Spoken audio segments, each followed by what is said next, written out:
Iran America के बीच जंग का आज 37वां दिन है। हॉर्मुज को लेकर दिए गए ट्रंप के अल्टीमेटम का काउंटडाउन भी जारी है। लेकिन इन सबके बीच अमेरिकी सेना ने ईरान में एक ऐसे ऑपरेशन को अंजाम दिया जिसे रियल लाइफ मिशन इम्पॉसिबल माना जा रहा था। दरअसल अमेरिका ने ईरान में फंसे अपने सैनिकों को सुरक्षित रेस्क्यू कर लिया।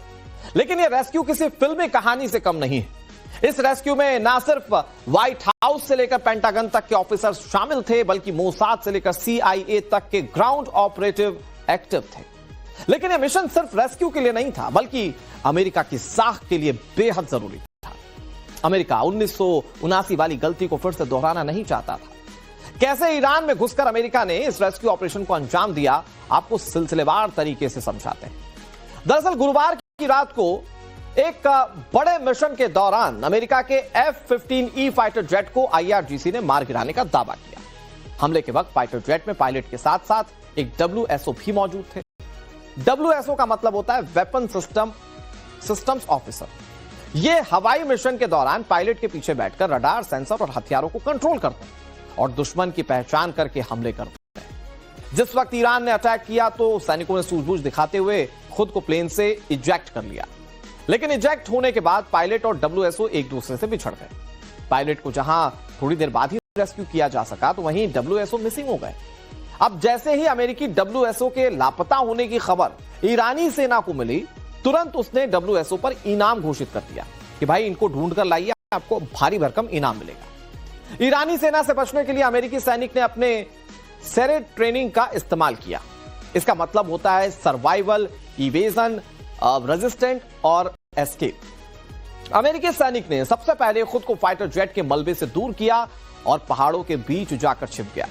मौका मिलते ही पहाड़ी के ऊपरी हिस्से में पहुंचा और अपने इमरजेंसी बीकन को एक्टिव किया।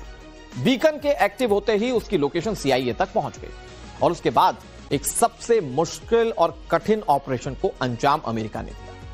CIA तक लोकेशन पहुंचने के बाद अमेरिकी सैनिक के लिए सबसे जरूरी था अपना सर्वाइवल, क्योंकि मदद आने में अभी वक्त था। अमेरिकी सैनिक को सिर्फ IRGC ही नहीं, बल्कि लोकल मिलिशिया भी ढूंढ रहा था। घायल स्थिति में WSO लगातार अपनी लोकेशन बदलता रहा, क्योंकि उसके पास सेल्फ डिफेंस के लिए महज एक पिस्तौल थी। ईरानी सेना लगातार इलाके की घेराबंदी करके छापेमारी ऑपरेशन चला रही थी। लेकिन अमेरिकी सैनिक के लिए बड़ी राहत की बात यह थी कि ईरान के जिस इलाके में F-15E फाइटर जेट गिरा था, वहां सरकार और सेना के खिलाफ पहले से ही काफी विरोध है। यही वजह है कि ऑफिसर को छिपने में काफी ज्यादा मदद मिल गई थी। अब जैसे ही इमरजेंसी बीकन से लोकेशन आई, तो CIA ने सबसे पहले लोकेशन को पेंटागन यानी कि अमेरिकी रक्षा मंत्रालय को भेजा। पेंटागन ने पूरे ऑपरेशन की योजना, कमांड और एग्जीक्यूशन की जिम्मेदारी ली। राष्ट्रपति डोनाल्ड ट्रंप से आदेश मिलने के बाद ऑपरेशन शुरू किया गया, जिसमें स्पेशल ऑपरेशंस यूनिट के सैकड़ों जवान ग्राउंड जीरो पर उतरे और जैसे ही वो WSO के करीब पहुंचे, वहां जबरदस्त गोलीबारी शुरू हुई। इस दौरान अमेरिकी लड़ाकू विमानों ने न सिर्फ आगे बढ़ते ईरानी सैनिकों के काफिले पर बमबारी की, बल्कि रेस्क्यू के दौरान कवर फायर भी दिया। इजरायली सेना ने करीब 36 घंटे तक इलाके में ईरानी हवाई हमलों को रोकने में मदद की। मतलब अमेरिका और इजराइल का यह जॉइंट ऑपरेशन था जो इतना मुश्किल ऑपरेशन यहां संपन्न हो पाया। अब तक जहां एक तरफ CIA ईरान में फंसे जवान की पल पल की लोकेशन को ट्रैक करके रेस्क्यू टीम तक वो जानकारी पहुंचा रही थी, तो वहीं साथ ही साथ ईरानी सेना के लिए जाल भी CIA की टीम बुन रही थी। दरअसल CIA ने ईरानी सेना को गुमराह करने के लिए डिसेप्शन टैक्टिक्स का इस्तेमाल किया। साथ ही रेस्क्यू मिशन से पहले एक भ्रम कैंपेन चलाया गया। CIA ने ईरान में मौजूद अपने ऑपरेटिव को एक्टिव किया और झूठी खबरें फैलाई। ईरान में अफवाह उड़ाई गई कि लापता अमेरिकी सैनिक पहले ही मिल चुका है और अब अमेरिका से आ रही रेस्क्यू टीम उसे जमीन के रास्ते ईरान से बाहर निकाले। लेकिन हकीकत इससे ठीक उलट थी और यही वजह थी कि ईरानी सेना भटक गई और इस रेस्क्यू को रोक नहीं पाई। जीत इस रेस्क्यू ऑपरेशन के मामले में अमेरिका की। जैसे ही घायल जवान को अमेरिकी सेना ने रेस्क्यू किया, तुरंत ही डोनाल्ड ट्रंप ने इसकी जानकारी सोशल मीडिया प्लेटफॉर्म पर शेयर कर दी। उन्होंने इस रेस्क्यू को अमेरिकी सैन्य इतिहास के सबसे जांबाज ऑपरेशंस में से एक बताते हुए लिखा कि ऐसा पहली बार हुआ कि दुश्मन के इलाके के अंदर 2 अमेरिकी पायलट्स को अलग अलग ऑपरेशंस में सुरक्षित निकाला गया। और ईरान तो खुलकर कह चुका था कि जितने अमेरिकी आएंगे ईरान के अंदर वो जिंदा नहीं जा पाएंगे। तो ऐसे में इन सैनिकों को जिंदा निकालना एक बहुत बड़ा टास्क अमेरिका के लिए था।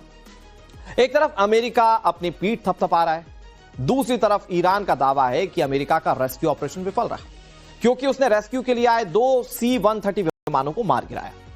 खबर यह है कि रेस्क्यू ऑपरेशन के दौरान अमेरिका के 2 ट्रांसपोर्ट विमान वहां फंस गए। मतलब CIA ने जाल बिछाकर अपने सैनिकों को निकाल तो लिया, लेकिन कुछ विमान अमेरिका के वहां फंस गए थे। यह दावा ईरान का है, क्योंकि मिशन की वजह से इन विमानों को एक रिमोट एरिया की एयर स्ट्रिप पर उतारा गया था, तो मदद भी संभव नहीं थी। आनन फानन में पेंटागन रेस्क्यू के लिए 3 नए विमानों को भेज देता है और इसके बाद अमेरिकी सैनिकों ने खुद फंसे हुए 2 C-130 ट्रांसपोर्ट विमानों को फूंक दिया। अमेरिका ने दावा किया कि उसने ऐसा इसलिए किया ताकि ईरानी सेना से अपनी टेक्नोलॉजी को वो बचा सकें, जबकि ईरान का दावा यहां तक है कि उसने सिर्फ C-130 ही नहीं बल्कि अमेरिका के ब्लैक हॉक हेलीकॉप्टर को भी वहां धराशायी कर दिया था। और ऐसे में सबके अपने अपने दावे हैं, लेकिन सबसे बड़ी सच्चाई यह है कि जो सबसे मुश्किल ऑपरेशन था, अमेरिका ने उसे ईरान की धरती पर अंजाम दिया। इतने मुसीबतों के बाद भी ट्रंप क्यों सैनिकों को रेस्क्यू करने पर अड़े थे, यह सवाल सबसे बड़ा है। दरअसल सबसे पहली वजह तो यह है कि अगर अमेरिकी सैनिक कैप्चर हो जाता तो ईरान उसे सीजफायर डील के लिए हथियार बनाकर इस्तेमाल कर सकता था। दूसरा कारण, अमेरिका अपनी 1979 और 80 वाली गलती को दोहराना नहीं चाहता था, और यही वजह है कि ट्रंप हर हाल में अपने सैनिक का रेस्क्यू कर लेना चाहते थे।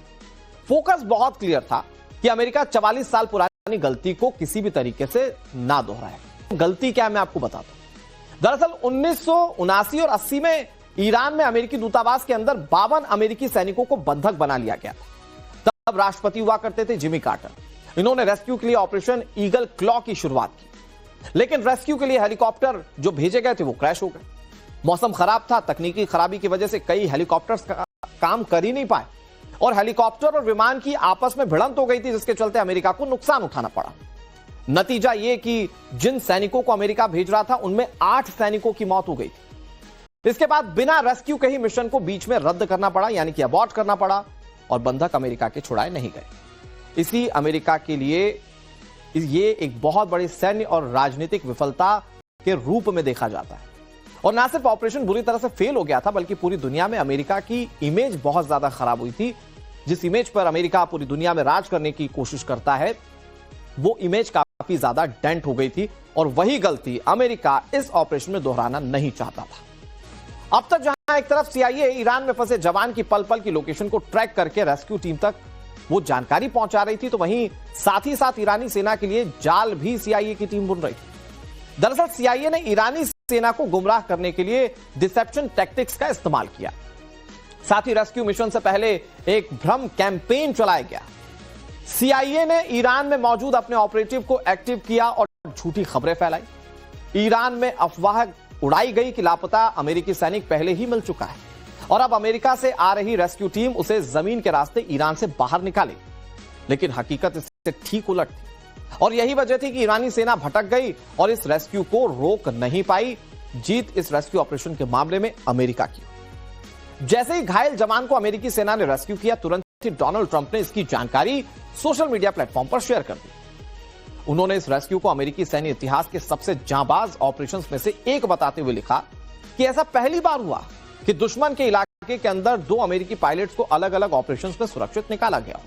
और ईरान तो खुलकर कह चुका था कि जितने अमेरिकी आएंगे ईरान के अंदर वो जिंदा नहीं जा पाएंगे। तो ऐसे में इन सैनिकों को जिंदा निकालना एक बहुत बड़ा टास्क अमेरिका के लिए था। एक तरफ अमेरिका अपनी पीठ थपथपा रहा है, दूसरी तरफ ईरान का दावा है कि अमेरिका का रेस्क्यू ऑपरेशन विफल रहा, क्योंकि उसने रेस्क्यू के लिए आए 2 C-130 विमानों को मार गिराया। खबर यह है कि रेस्क्यू ऑपरेशन के दौरान अमेरिका के 2 ट्रांसपोर्ट विमान वहां फंस गए। मतलब CIA ने जाल बिछाकर अपने सैनिकों को निकाल तो लिया, लेकिन कुछ विमान अमेरिका के वहां फंस गए थे। यह दावा ईरान का है, क्योंकि मिशन की वजह से इन विमानों को एक रिमोट एरिया की एयर स्ट्रिप पर उतारा गया था, तो मदद भी संभव नहीं थी। आनन फानन में पेंटागन रेस्क्यू के लिए 3 नए विमानों को भेज देता है और इसके बाद अमेरिकी सैनिकों ने खुद फंसे हुए 2 C-130 ट्रांसपोर्ट विमानों को फूंक दिया। अमेरिका ने दावा किया कि उसने ऐसा इसलिए किया ताकि ईरानी सेना से अपनी टेक्नोलॉजी को वो बचा सकें,